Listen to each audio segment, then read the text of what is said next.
पिता और पुत्र एवं पवित्र आत्मा नाम रे आमेन। समस्त को प्रभु जीशु ख्रीष्ट नाम रे जीसस गॉस्पेल यूट्यूब चैनल का आपण मान को पुनर्बार हार्दिक अभिनंदन एवं स्वागत करे। आसतु मोर प्रिय भाई भूणी माने आज आमानकर कैथोलिक धर्म मंडली सारा पृथ्वी रे ख्रीष्ट राज पर्व पालन करे। इति अवसर उपस्थापन करी आज प्रथम पठन प्रवक्ता दानिएल 7 अध्याय 13 एवं 14 पद एवं द्वितीय पठन प्रकाशित वाक्य 1 अध्याय 5 ରୁ 8 पद एवं आज सुसमाचार जोहन 18 अध्याय 33 ରୁ 37 पद पर्यंत।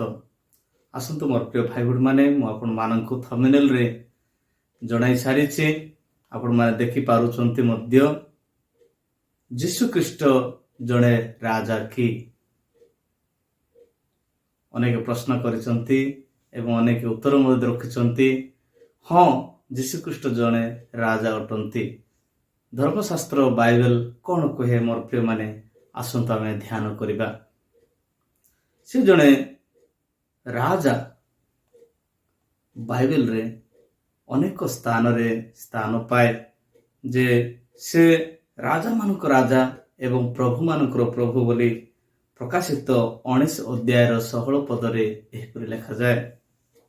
ताहांक वस्त्र रे ताहांक जंग बागरे एही नाम लिखित अछि, राजा मानकर राजा ओ प्रभु मानकर प्रभु। Praise the lord, hallelujah.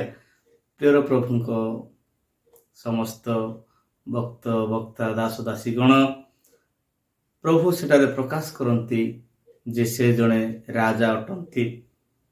एवं आपण माने देखंतु सेही प्रभु जीशु को अनंत कालीन राजा बोली मध्य साधु पाउल तिमोथी मंडली को लेखंती। प्रथम तिमोथी 1 अध्याय 17 पदरे एपरि लिखा जाए, अक्षय अदृश्य अद्वितीय ईश्वर जे अनंत कालीन राजा ताहांक संभ्रम और गौरव जुगे जुगे हेउ आमेन।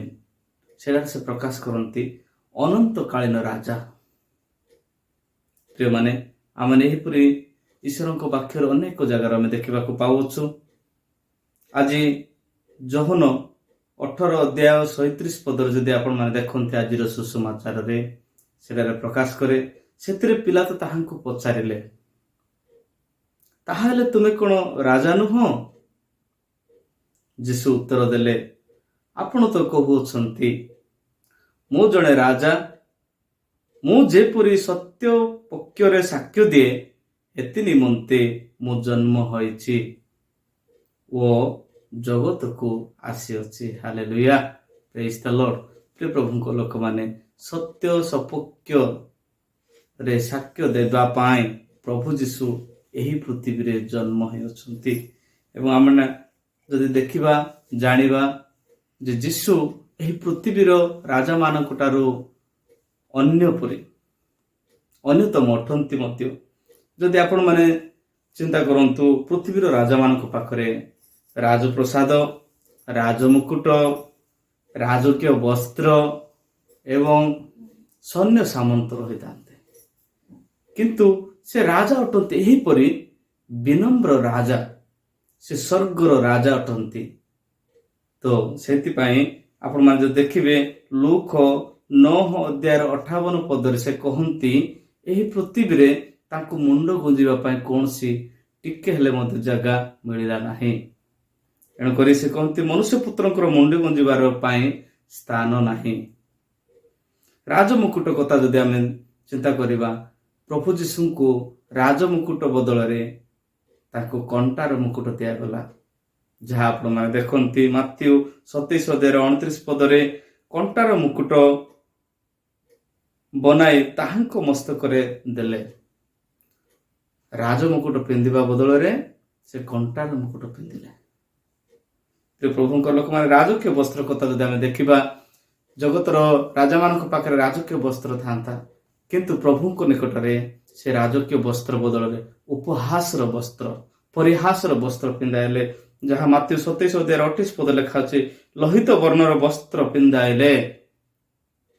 ମୋର ପ୍ରିୟ ମାନେ, ଏଠାରେ ଆମେ ଦେଖିବାକୁ ପାଉଛୁ ପ୍ରଭୁ ଯୀଶୁଙ୍କୁ ଲୋହିତ ବର୍ଣ୍ଣର ବସ୍ତ୍ର, ତାହା ସେହି ସମୟରେ ଉପହାସର ବସ୍ତ୍ର ଥିଲା, ନିନ୍ଦାର ବସ୍ତ୍ର ଥିଲା। ସେହି ବସ୍ତ୍ର ପିନ୍ଧି ଲୋକମାନଙ୍କୁ ସମସ୍ତଙ୍କୁ ଉପହାସ କରୁଥିଲେ, ତିରସ୍କାର କରୁଥିଲେ। ସେହିପରି ବସ୍ତ୍ର ପିନ୍ଧାଇଲେ। ଏବଂ ଆମେ ଦେଖିବା ଯଦି ମାତ୍ୟୁ 2:11 ଯଦି ଆମେ ଦେଖିବା, ବାସ୍ତବରେ ପ୍ରଭୁ ଯୀଶୁ ଜଣେ ରାଜା ହିଁ ଅଟନ୍ତି। ଏଣୁ କରିକି ପୂର୍ବ ଦେଶୀୟ ପଣ୍ଡିତ ମାନେ 3 ଜଣ ସେମାନେ ପ୍ରଭୁ ଯୀଶୁଙ୍କୁ ବେଟି ଦେବା ପାଇଁ ଗଲେ। ସୁନା, କୁନ୍ଦୁରୁ, ଗନ୍ଧରସ। ଏହାର ଅର୍ଥ କ'ଣ ମୋର ପ୍ରିୟ ମାନେ? ସୁନା ଅର୍ଥ ପୂର୍ବ କାଳରେ ରାଜା ମାନେ ସୁନାର ମୁକୁଟ ପିନ୍ଧୁଥିଲେ। ଠିକ୍ ସେହିଭଳି ରାଜା ମାନଙ୍କର ରାଜା, ପ୍ରଭୁ ମାନଙ୍କର ପ୍ରଭୁ, ସେ ସ୍ୱର୍ଗର ରାଜା ଅଟନ୍ତି ବୋଲି ତାକୁ ସୁନାର ମୁକୁଟ ପିନ୍ଧିବା ନିମନ୍ତେ ଜଣେ ପଣ୍ଡିତ ତାଙ୍କୁ ସୁନା ଦେଲେ। କୁନ୍ଦୁରୁ କହିଲେ ଝୁଣା। ସର୍ବଶ୍ରେଷ୍ଠ ପୂଜ୍ୟ ପରମେଶ୍ୱର ଅଟନ୍ତି ବା ଈଶ୍ୱର ଅଟନ୍ତି, ସେ ଅଟନ୍ତି ଯୀଶୁ ଖ୍ରୀଷ୍ଟ। ଏଣୁ କରିକି ପୂଜ୍ୟ ଆରାଧକ ସେ ଏହି ଝୁଣା ମାଧ୍ୟମରେ ତାଙ୍କୁ ଆରାଧନା କରାଯିବ। ଗନ୍ଧରସ କଥା ଆପଣମାନେ ଜାଣନ୍ତି, ପୂର୍ବ କାଳର ରୀତି ଅନୁସାରେ, ଯିହୁଦୀଙ୍କ ପ୍ରଥା ଅନୁସାରେ ଜଣେ ମୃତ୍ୟୁବରଣ କଲେ କ'ଣ କରୁଥିଲେ? ତାକୁ କିଛି ଲେପ ଦଉଥିଲେ, ଗନ୍ଧରସ ଦଉଥିଲେ। ଠିକ୍ ସେହିଭଳି ଯୀଶୁଙ୍କର ଅନ୍ତିମ ବିଦାୟରେ ଯେତେବେଳେ ସମାଧିକୁ ସକାଳେ ସକାଳେ ମେରୀ ମାଗ୍ଦଲିନୀ ଏହିଭଳି ଗନ୍ଧରସ ଧରି ଯୀଶୁଙ୍କୁ ଲେପ କରିବା ନିମନ୍ତେ ଯାଉଥିଲେ, କିନ୍ତୁ ଯୀଶୁ ସେଠାରେ ନଥିଲେ। ପ୍ରେଜ୍ ଦ ଲର୍ଡ, ହାଲେଲୁୟା। ମୋର ପ୍ରିୟମାନେ, ଠିକ୍ ସେହିଭଳି ଯୀଶୁ ଖ୍ରୀଷ୍ଟ ଜଣେ ରାଜା ଅଟନ୍ତି। ଧର୍ମଶାସ୍ତ୍ର ବାଇବେଲରେ ଅନେକ ସ୍ଥାନରେ ପ୍ରକାଶ କରିଅଛି। ଏବଂ ପ୍ରଥମ ପଠନ ଅନୁସାରେ ଯଦି, କାରଣ ମେଘମାଳାରେ ଆସିବେ ଆଉ ସେ ସମସ୍ତଙ୍କ ପାଇଁ ଈଶ୍ୱରଙ୍କ ତାଙ୍କ ସନ୍ନିଧାନକୁ ନେବା ନିମନ୍ତେ ଆସିବେ ବୋଲିକି ପ୍ରଥମ ପଠନରେ ପ୍ରବକ୍ତା ଦାନିଏଲ ପ୍ରକାଶ କରନ୍ତି। ତାମାନେ ମଧ୍ୟ ସେ ସ୍ୱର୍ଗୀୟ ରାଜା ଆଜି ଆମମାନଙ୍କ ଅନ୍ତରକୁ ଆସୁଅଛନ୍ତି। ଆମ ପରିବାର ଏବଂ ଆମ ସମସ୍ତଙ୍କ ହୃଦୟରେ ସେ ଆସନ୍ତି।